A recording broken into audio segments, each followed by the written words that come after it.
The dust has settled and they are well on their way. Dante is now officially on GameFound. I'm going to walk you through the campaign, all the add-ons, all the stretch goals, what my thoughts are on everything coming up.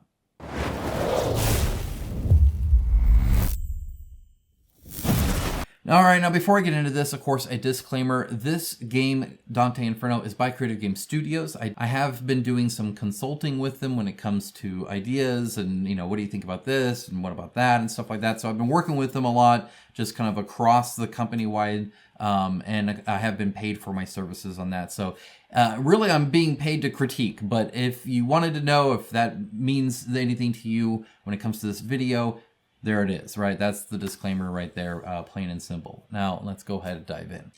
Now, before we dive into that, a big shout out to everybody who's donated on my fundraiser. Thank you guys so much. We actually did reach the 8,000 goal, so the next one is 9,000. That's where I'll be printing out this really cool crown for everybody that's donated 100 plus. That way it's, you know, logistically possible. I'm not losing money or anything like that. Guys, thank you so much. Of course, it's been great to be so run by the community on this channel. And again, that 8,000, it meant a lot to me because it was, you know, kind of a sign that, hey, it's not just all sponsored stuff, that a community can actually drive this stuff as well. So thank you guys so much for that, of course, for all your donations. And I will be sending out quite a few thank you gifts this year. So if any of these things look interesting, of course, feel free to check out what's all there. That'll be linked down below. Guys, thank you so much. Oh, and at least as of right now, it's ending at the end of February. So time is running out to kind of get in on this year's fundraiser. With that out of the way, let's go ahead and dive into Dante's Inferno. Now, the thing I'm going to actually jump away from here and to the first, or not the first, it's like the 12th update, to talk about languages, right? So they're unlocking some more language packs. Essentially, if they get at least 900 backers from a specific region, they'll translate it to that. And so as you can see, some are getting fairly close here. So if that interests you at all, you can jump in on that. And that will go, this is from 9 a.m. on 2/21, and this will go until there are 2 days left on the actual campaign. That way you can make a decision and like, okay, now I know who's backed it, whether or not it'll be in my language, and you don't feel too pressured about it. So that's coming up. As of right now, time of recording, there are 6 days left for 4,484 backers, 1.3 million. What's interesting about that, if we open this up in a new tab and have this prepared, is their last one, Chronicles of Drunagar, Age of Darkness Apocalypse, was at 1.5 million. And what's interesting about that is this has the benefit of being a sequel, which means it has the whole first Kickstarter for available, right, for backers, plus the new stuff. So this is brand new and already at 1.3 million. So they've been doing quite good with that. There was some talk around how many were following versus how many have backed so far. And they brought a really good value that essentially you typically can expect about a third of a transition there. And again, it ebbs and flows. Sometimes if there's really good alignment or for whatever reason the IP is there, sometimes you can get up to a half. So they obviously are much lower than a half. I think they were at like 22,000, 20-something thousand. But definitely hanging in there. They didn't keep it secret around the price or anything like that, so we kind of knew what we were getting into here, at least towards the end. But early on, when they got a lot of that wasn't known. And so I'm wondering if that has to do with anything. The data is kind of all over the place. There's no real apples to apples comparison on that, so it's kind of hard. Obviously, if you're already have your campaign page, like your preview page that lists like price and what you're getting, all that kind of stuff, by the time you're first getting followers, I think the alignment is a lot more, right? But otherwise, people might be expecting all sorts of different things early on, and so it doesn't always line up with it. So kind of hard to read too far into that. Okay, so the game, obviously there are several reviews out now that you can look at. I have my own kind of first thoughts on it, and also looking at other people playing it. That'll be linked in the description below as well. What you're seeing right here is like the all-in kind of thing, where you get like all the different like miniatures and stuff like that, so and all the different dice and whatnot. We'll talk about that as well. Narrative is about 45 minutes. A showdown is about 120 minutes. Again, it just kind of depends. There are 9 levels to this hell, and therefore there are 9 sessions of this. So it's about a 30-hour-ish campaign. Assuming these numbers are right, I generally tend to not do them as fast. Often we're a lot slower because we're goofing off or whatever, or, taking a break to eat some pizza or whatever it is, right?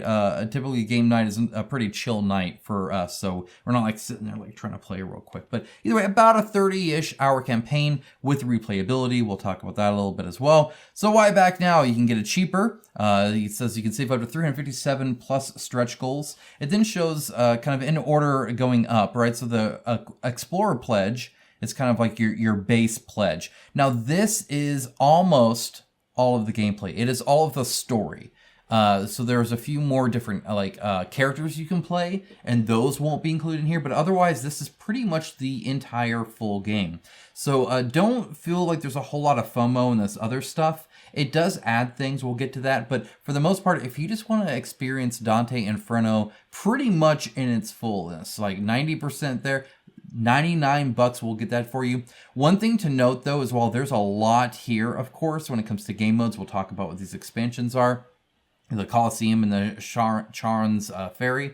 It is pretty much the whole thing, minus minis, right? And so the minis are going to be lumped into this 138.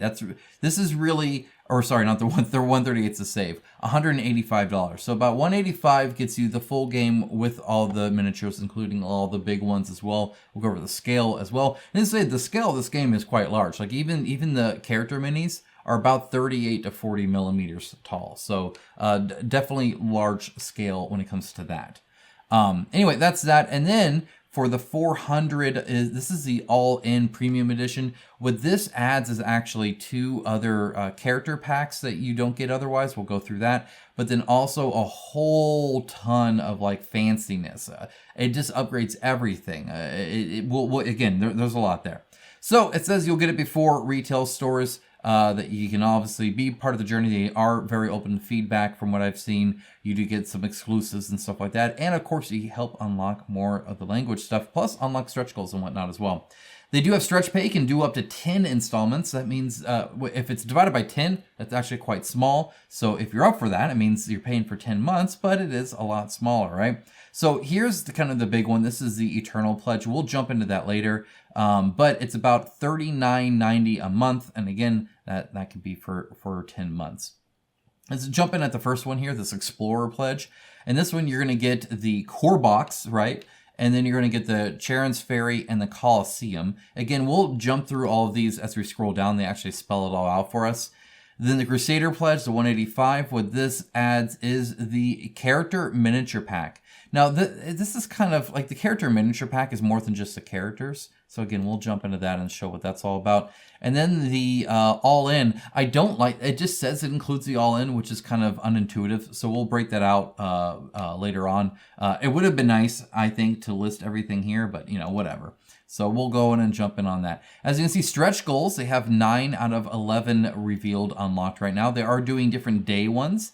These day ones here are adding to the Coliseum. Again, we'll discuss what that is. And then they're also doing brand new champions, new furniture. So like a ballista and a brazier and like the surprise pole, right? So you replace the column with this and you get to get 2 different items and pick one of them.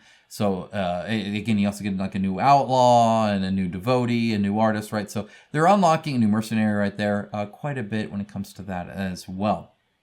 Okay, so here are the different add-ons. The main thing here, besides the fact that you can pick and choose what you want, like if you want the deluxe player trays, you can go and grab those, or if you want the dice pack, you can go do that. There's metal tokens that you can get, of course, all sorts of stuff.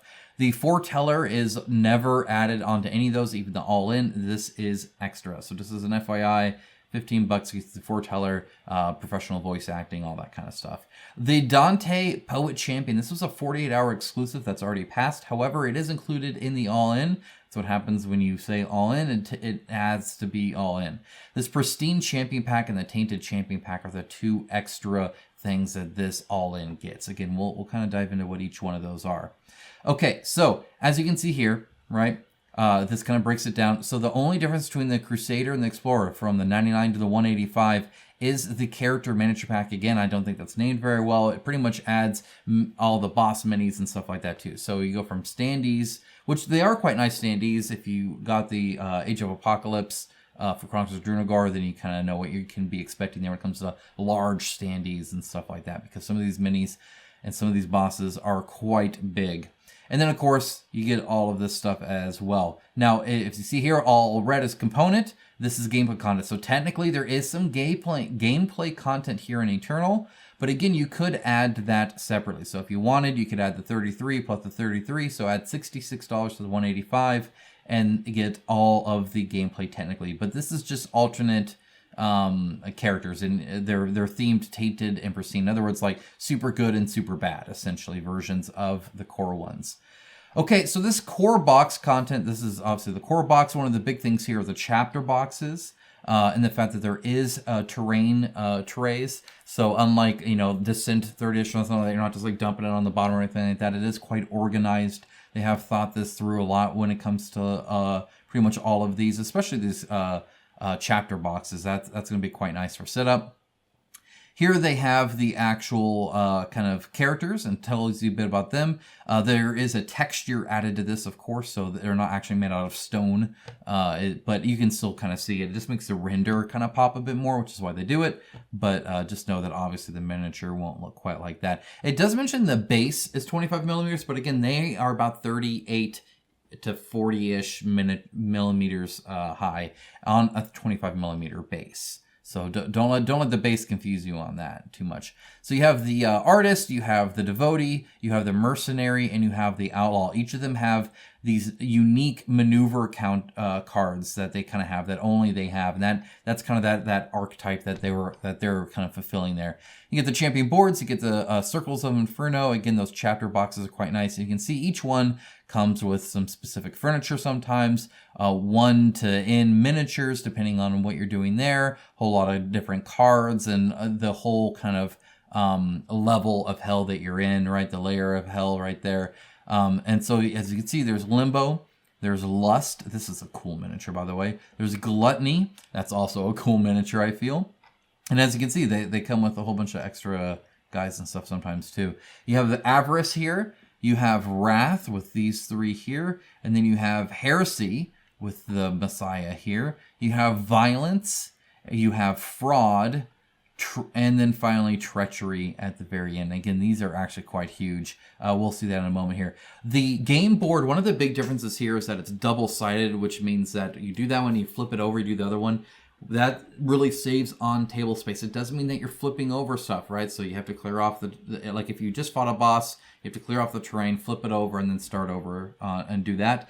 I think that's fine. There was some, hemming and hawing around, is that useful? I like that over I need 3 different tables to play this game because I have 2 different game boards, and I play this part of the game, the exploration over here, and then this over here, and have to kind of manage all that. It just makes sense. One side, you flip it, you're done. You do have the Book of Commandments, which is a funny way to put the rule book, and then of course the Chronicles. You have the 3D terrain, you can update this, you can update all this kind of stuff, and then a huge amount of different cards and different stuff that you're doing there, and of course different tokens, dice, whatnot. You do even get some Soldiers of Order, which would be in a few of the different scenarios. So there are multiple circles, so they're in the core box instead of just the chapter box itself. All right. Here's the Eternal Edition. So this is going to break down like everything else, right? As you can see, it's quite a bit here, of course. You get a whole bunch of stuff here, 600 plus cards, 200 plus mini cards, 150 plus tarot cards, right? You get furniture, miniatures, over 25 of them, stuff like that. All of that goes into one box, and this box is like super nice and premium too, and exclusive to this Eternal Pledge version of it. It does get all the backer names on there, so if you back during the campaign, you do get your name on there. I think that's pretty cool. I love the red on black, by the way. You get deluxe player boards here, and then of course you get the neoprene boards, so the neoprene mat fits into this. You get some deluxe terrain, which is kind of nice as well. You get a whole lot of different stuff here when it comes to that save game trays and whatnot. It definitely has room for pretty much everything, including all of the miniatures, which are stored in detachable top compartments, so you can actually bring that out. You have individual save game trays for you. That's super nice and useful, I think, and very easy to kind of get that situated. And of course, the box looks awesome. Okay, so here's the Coliseum. The Coliseum is in all the pledges. It's another game mode. It's essentially like a boss gauntlet kind of style where you're going through fighting the bosses. It does introduce new things, so it's not the same as fighting them with the old one. All these artifact and trait cards and stuff are unique to this, so like you get to do different things and get different things, which are also kind of fun. And it does add an Inferno difficulty level. So if you're wanting a huge challenge, this is a way to go through it, and definitely something you can do long after even the story's done. You can kind of go through and fight with these guys. As you can see here, here's King Minos and Pluto at the same time. Good luck, all right? So stuff like that is going to be pretty cool, I think, and definitely a lot different there. So day one, these are the unlocks. As you can see, they've been adding like an advanced version. So here's an advanced Achilles version, right? So you get new traits and stuff like that. Here's a Cerberus advanced, new random confrontation you can have here. So that's really cool to see. The Charon's Ferry is the stretch goal box essentially, so it has different furniture and stuff. And again, you do get these in the miniature wise if you get that miniature environment pack, right? Here's a veteran mercenary. So this is the mercenary, but a veteran version. All of these are going to be veteran versions, and again, they get unique maneuver cards just for the veteran version. The ballista, the veteran artist, the prize pull, and the veteran devotees where they're at, and they're going to keep going from there, of course. Okay. Character miniature pack. Again, it says character miniature pack, but characters here don't refer to player characters. They refer to like the people, I guess, right? Or even the bosses. So like here's the Cerberus one, right? 90 millimeter base, 98 millimeters high. So again, these can be quite large indeed. A lot of these, this is just a big scale game when it comes to the miniatures.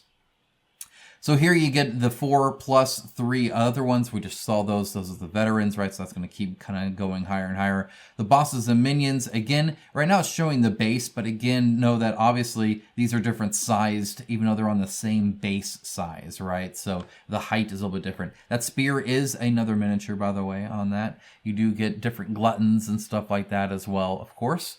Most of them are on the 50 millimeter, but a lot of them, like these, later ones will get a little taller, like this guy here, Lucifer, 90 millimeter as well. So here you can see here, that means this guy right here is about 120 millimeter, a little bit shy of that, probably about 115, 118 millimeter. And then as you can see on the character, right, they're right at about 40 millimeter, 38 millimeter-ish on a 25 millimeter base. So the scale, pretty darn big, that's for sure. Okay, this is one of the unique ones, right, that come in the either a $33 add-on or in the Eternal Pledge. This is a Pristine Champion one, and the idea here is these are like the artist, but this is like the artist that's like super holy and good, right? Or the devotee that's super holy and good, or the mercenary, or the outlaw, right? And all of these, by the way, again, unique maneuver cards, and these unique maneuver cards are what make this technically still gameplay content. It's no more story. The story's all there, and even in the core pledge, right? This is just more options to play when it comes to the heroes, or whether in whatever game mode you want to play, right? Then they have a tainted version, which is essentially the opposite, right? So these are like ones that were like the ends justify the means, or whatever that is. So you're still going through the story, doing the normal thing, but obviously you're playing now as tainted characters, tainted versions, all with your unique maneuver cards and weapons and stuff like that.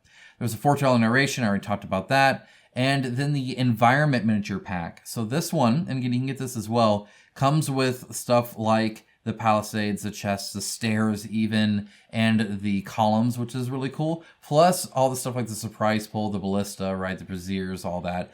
Now, these are not that. This is for the Chronicles of Drunagar. They're just showing you an example of the quality you can kind of expect. It'll look kind of like this. This is how I've played Chronicles of Drunagar. I use them all the time. They're quite nice. Okay, the deluxe terrain. Now, this is different than the environment, right? This terrain really is just those like levels that they have in the game. Now they look super duper cool and fancy. Honestly, that's awesome. You get 6 of them. I think that's super cool. Definitely makes it really so I would imagine the outside. Now these are still nice. They're still designed, and if you did a quick prime dry brush on them so they're not just black, it would do wonders. This is obviously even better, of course. Okay, we got the player traits. There's 2 different ones they kind of lock in. They got like a Vigor track here and stuff like that, which is kind of nice. And you can do the more solo version of it as well. We'll talk about the solo version in here in a little bit. Metal tokens, self-explanatory. Also, it'd be nice. It looks like they're colored, so that's pretty cool. You have a double-sided play mat, which is quite nice. I believe they're still charging like $25, even though it's double-sided. Often, companies will charge you more for double-sided, and it looks like it is stitched. So that's nice as well. The dice pack, you get 48 additional dice. Essentially, you get them in red, but now you also get them in purple, blue, and green. Those are for the different archetypes. As you can see, it shows them here, right? So in other words, each player has their own color dice that matches their character, right? And even has like, the like tint of the color or whatever. Okay. Let's talk about gameplay a little bit, right? So you're doing the kind of exploration phase here, the chronicle phase, as they call it, where you're reading the story, making decisions, moving around. One of the cool things I like is I really like this GIF. When I talk about the different ways, even in this, that you can go about, notice these are all the different paths you can take on just one of them, right? And one of the cool things you can see is that on some of them, notice they end in 2 different locations. I think that's quite important. Also, on some, only one path leads to it, right? So it just kind of depends on, which way you're going and what you're doing here, right? But very cool to kind of see the different meandering paths you can do going forward, backward, to the side. Sometimes you're going to more, sometimes you're beelining it straight over there. Just depends on those decisions that you make. So when you go there, you're going to get some options, and depending on your option depends on where you go, right? And that definitely changes things. So even the first one, that's quite big. Now, when it comes to the confrontation, this is huge. I mean, the cinematic version of this with the picking up and throwing stuff and all that, it definitely feels like a brawl. And I do really like that. It's a really cool feeling. This right here is pretty cool. They're not really showing the reaction too much, except for him to kind of like turn around a little bit. But suffice it to say, the boss is constantly reacting to it, and you just kind of keep playing over and over, and it's smooth the whole time, which is great. This is cool, and honestly, they don't even show it as well as they could do when it comes to the ever-changing battlegrounds, but even this, now suddenly that the map is like this, it feels different. What you could do is you could be fighting him on that, and another one pops up, and suddenly you're on this like tower that you can't get off of without getting hurt, just duking it out with a boss, or you get stuck there, or you're jumping on the pillars, or you're doing all sorts of other stuff. So the map, the stuff you're going through is constantly changing, which is super cool to see, of course. Okay, they talk about the narrative-led character progression. The solo. Okay, so they do have a solo version. You can think of it kind of like the Oathsworn one, right? Where you have essentially this character card, and you can put these different tokens on it to do the different ones. They can turn to X's if they get wounds. They have the different things here. They still have a vigor track. It works pretty good. Then, of course, they have all these reviews and such like that. A whole bunch of stuff for you guys to look at, of course. Got the photo gallery, got the art gallery, and then shipping. So shipping, as you can see, for most states in the U.S., it's going to be up to a little bit less than $100 for the Eternal, which honestly I feel is not too bad. Even Canada, often they get pretty shafted, but it's almost the exact same there, which is pretty good. Europe, it's even less. It's like 64, right? And that's most Euro countries, right? Then they list a whole bunch of others. That's why there's like 3 versions of Europe. Just depends, of course. And, it varies over, a whole range. Of course, Asia, too, gets hurt pretty bad at 340, and rest of the world always, it's pretty used to it, but $400 is pretty much a non-starter there. So if you're getting that, and you can afford it, good for you, of course. Everybody has their own kind of set of money and stuff like that, and what they're willing to spend on this stuff, but my goodness. Okay. That's really it, guys. They're going to keep unlocking new things. As you can see, you're getting a really cool pool here that looks freaking sweet. So that would be pretty cool to see. That's the next furniture coming up at 1.5, which again, they're pretty close to. And they still have, again, 6 days ago. This will be linked down in the description below, of course. And with that, I'll let you guys go. Have a great rest of your day. Take care, guys. Bye.